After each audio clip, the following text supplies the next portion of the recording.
Tapi intinya kalau kalian masih sekarang struggling di teknik sipil, itu normal, itu nggak masalah. Oke, selamat datang kembali di channel Kontraktor versus Owner. Pada video kali ini saya akan membahas mengenai mata kuliah teknik sipil ya. Kita bahas yang ringan-ringan aja, yang berkaitan dengan dunia kerja. Nah, sebelumnya jika kalian masih mengikuti channel ini, bisa tulis di kolom komentar konten seperti apa yang kalian ikuti, ya. Dan kita akan mulai aja. Dan saya juga sadar di sini bahwa beberapa subscriber itu masih dalam masa pendidikan ya, mungkin S1 atau S2. Nah, jadi saat kalian mengambil ini kuliah teknik sipil, terutama yang S1 nih, harus tahu nih kalian nanti mau kerjanya di bagian apa. Bisa di bagian owner, bisa di bagian kontraktor, atau juga di konsultan. Nah, atau lain-lainnya.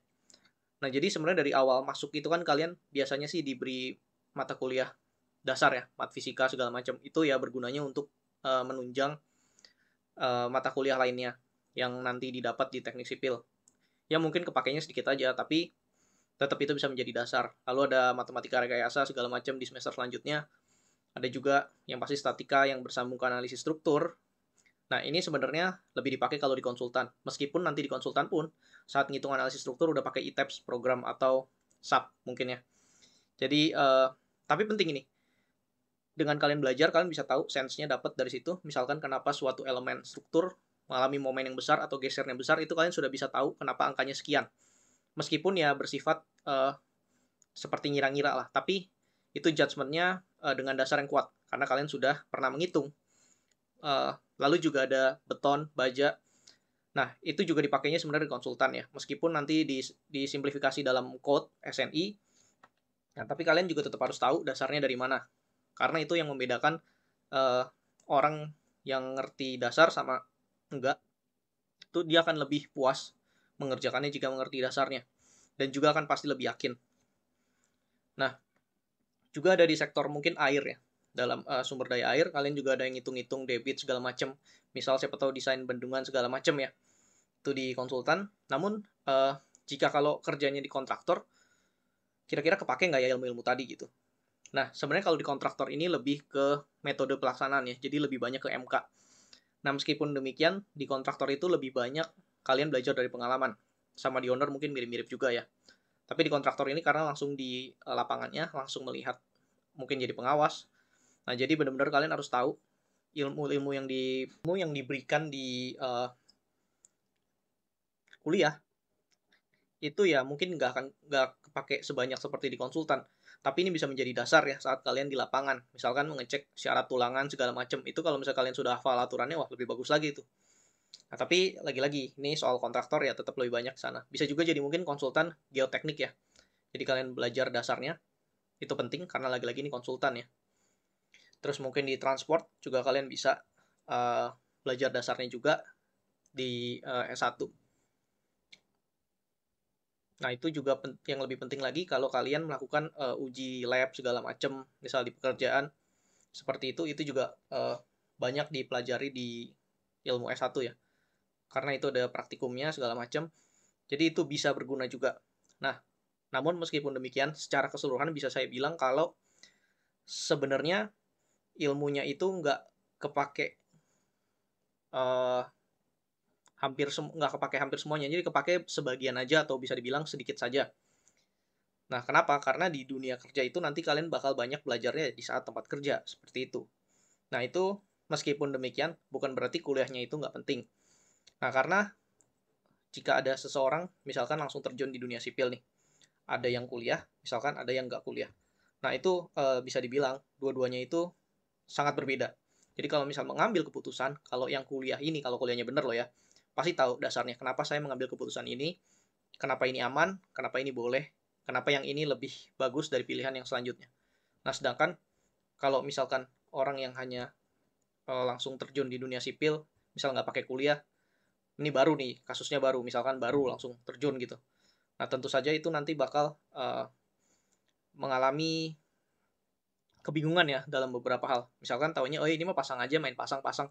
Nah, tapi nggak tahu ternyata ini boros atau apa segala macam. Nah, tentu itu hal-hal seperti itu yang bisa didapat di kuliah. Karena dari kuliah ini juga kita bisa mengoptimasi ya. Karena ada juga ekonomi teknik di situ kan, estimasi biaya segala macam.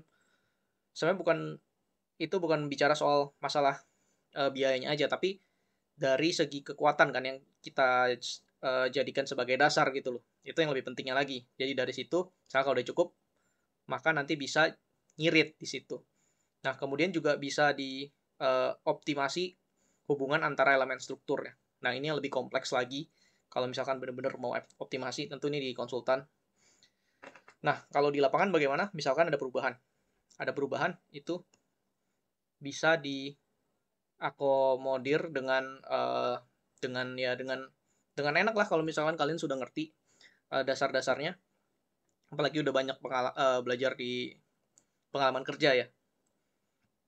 Nah, jadi kesimpulannya apa sih di sini? Nah, kalau kalian masih lagi belajar, misalkan mengalami kejenuhan itu pasti. Karena menurut saya nih ya, belajar di teknik sipil itu lebih sulit daripada kerjanya. Karena di saat kalian kuliah, kalian itu dituntut untuk uh, meng-solve problem yang benar-benar kompleks. Bisa dibilang jauh lebih kompleks dari dunia nyata ya. Dalam beberapa hal bisa jadi seperti itu. Dan kalau di dunia kerja kan itu dikeroyokan ya kerja ini, bukan sendiri. Nah, kalau kalian di sini kalian sendiri gitu kan. Kalau tes ya sendiri. Nah, jadi seperti itu. Meskipun demikian tetap kalian harus jalanin karena ya kalau kalian sudah bisa survive di sipil udah tough ya pasti di dunia kerja harusnya sih kalian juga survive gitu loh. Bukannya malah collapse ya. Nah, tapi dari pengalaman saya dan juga dari beberapa teman-teman saya kalau misalkan ya kalian belajarnya dengan baik di tempat kerja juga beradaptasi ya harusnya nggak ada masalah. Bahkan mencapai titik di mana kalian bisa enjoy saat kalian bekerja. Nah, itu kan sebenarnya yang banyak orang inginkan gitu ya. Nah, tentu itu semua bisa dihadapi kalau kalian ini mau bisa mengikuti, bisa survive belajar di kuliah. Apalagi kalau kalian bisa enjoy di kuliahnya. Wah, itu di dunia kerja pasti kalian lebih enjoy lagi gitu ya. Nah, mungkin kalian bisa merasa itu panggilannya emang di sipil. Tapi, meskipun demikian, kenyataannya nggak semua orang juga kerjanya di bagian sipil. Banyak yang pindah track gitu loh. Nah, itu tapi saya nggak akan bahas di situ ya. Mungkin banyak alasan, banyak pertimbangan. Tapi intinya kalau kalian masih sekarang struggling di teknik sipil, itu normal, itu nggak masalah, itu dijalanin aja karena hampir semua orang ya pasti mengalami yang namanya struggle itu. Cuman mungkin respon setiap orang beda-beda, ada yang mungkin butuh waktu lebih sedikit untuk menangani itu semua, ada yang butuh waktu lebih banyak. Ya kalau memang kalian butuh waktu lebih banyak ya nggak masalah, hadapin aja. Kalau kalian cepat ya bagus, gitu kan. Dan lagi-lagi kalau misalkan ngomongin teknik ya, berarti kan itu engineer ya. Berarti kalian juga jangan lupa ilmunya jangan cuman sekedar ngira-ngira doang, tapi kalau disuruh bisa buktikan dengan hitungan atau apa itu kalian harus sudah siap bisa gitu ya. Jadi karena ya itu kan yang membedakan kan, itu karena engineer bukan cuma ngira-ngira doang. Nah, jadi seperti itu. Nah, nanti mungkin di depan bakal banyak konten pembahasan-pembahasan macam-macam lah yang bakal dibahas. Kalian bisa lihat nanti ke depannya seperti apa. Nah, jadi sekian dulu lah video yang enteng-enteng dulu nih untuk video pertama. Habis ini mungkin videonya nggak akan enteng lagi. Dan sampai jumpa di video yang akan datang.